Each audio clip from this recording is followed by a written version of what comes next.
नमस्कार, आप देख रहे हैं सूत्रों की खबर और मैं हूं आपके साथ गुंजन। आज की खास खबर की ओर चलते हैं। कोलकाता हाई कोर्ट ने पश्चिम बंगाल में 2010 के बाद बनाए गए सभी ओबीसी सर्टिफिकेट्स को निरस्त करने का आदेश दिया है। मध्य प्रदेश शासन मंत्री और ओबीसी का बड़ा चेहरा कृष्णा गौर ने कोलकाता हाई कोर्ट के इस फैसले का स्वागत करते हुए कहा कि पश्चिम बंगाल में ममता बनर्जी की सरकार ने मुस्लिम तुष्टीकरण की नीति अपनाते हुए गैर संवैधानिक तरीके से मुस्लिम समुदाय को ओबीसी सर्टिफिकेट जारी कर उन्हें लाभ पहुंचाया है।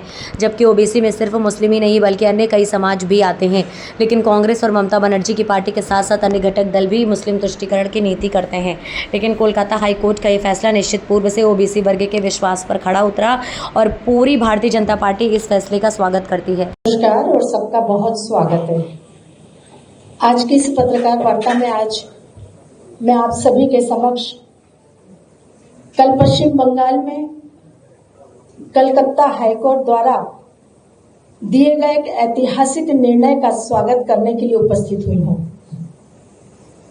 कलकत्ता हाईकोर्ट का वह निर्णय विशुद्ध रूप से पश्चिम बंगाल की ओबीसी समाज के साथ न केवल न्याय है बल्कि ओबीसी वर्ग के अधिकारों के संरक्षण का एक बहुत बड़ा विश्वास भी है। आप सभी को मैं यह भी बताना चाहूंगी कि कलकत्ता हाईकोर्ट ने कल एक निर्णय दिया जिस निर्णय के तहत 2010 के बाद जारी हुए सभी ओबीसी सर्टिफिकेट को निरस्त किया जा रहा है। ये सर्टिफिकेट ममता बनर्जी सरकार ने गैर कानूनी रूप से बनाए, असंवैधानिक तरीके से बनाए और पिछड़ा वर्ग आयोग की सलाह माने बगैर बनाए। आप सबको मैं यह भी बताना चाहूंगी कि पश्चिम बंगाल में पिछड़े वर्गों को दिया जाने वाला आरक्षण 2010 के पूर्व मात्र 7% था। 2010 में जब कम्युनिस्टों की सरकार वहां थी, तब कम्युनिस्टों की सरकार ने इस आरक्षण को 17% किया।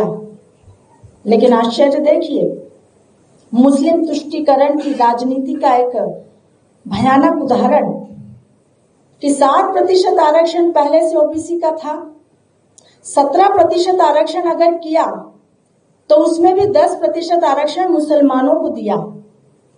और 2011 में जब ममता बनर्जी की सरकार बनी तो वोट बैंक की राजनीति, मुस्लिम तुष्टीकरण की राजनीति को जैसे पंख लग गए। 2012 में ममता बनर्जी की सरकार ने एक नया कानून पास किया और उस कानून के तहत उन्होंने मुस्लिम जाति उपजाति समूहों को ओबीसी वर्ग में शामिल कराया। एनसीबीसी जो हमारा राष्ट्रीय पिछड़ा वर्ग आयोग है, उसके तहत 1993 से 180 जातियां जो पिछड़े वर्ग की थी वो पश्चिम बंगाल में आरक्षण के दायरे के लिए निर्धारित थी। उसके विरुद्ध ममता बनर्जी की सरकार ने 180 जो जातियां उस समय एनसीबीसी ने निर्धारित की थी, गैर कानूनी तरीके से 113 मुस्लिम जातियों को, उपजातियों को, समूहों को ओबीसी का आरक्षण की सूची में शामिल करके ओबीसी का आरक्षण जारी कर दिया।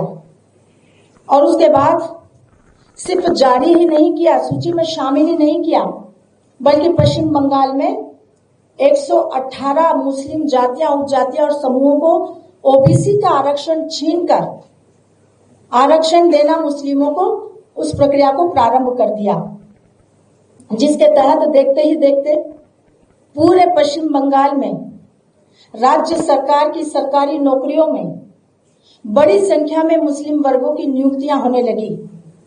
पिछड़े वर्गों को दी जाने वाली सुविधाओं का लाभ मुस्लिम वर्ग को दिया जाने लगा, जो सीधा सीधा इस देश की ओबीसी आबादी के हकों पर, अधिकारों पर कुठाराघात था। इसी तरह की तमाम ताजा खबरों के अपडेट्स के लिए सूत्रों की खबर पर बने रहिए हमारे साथ। नमस्कार।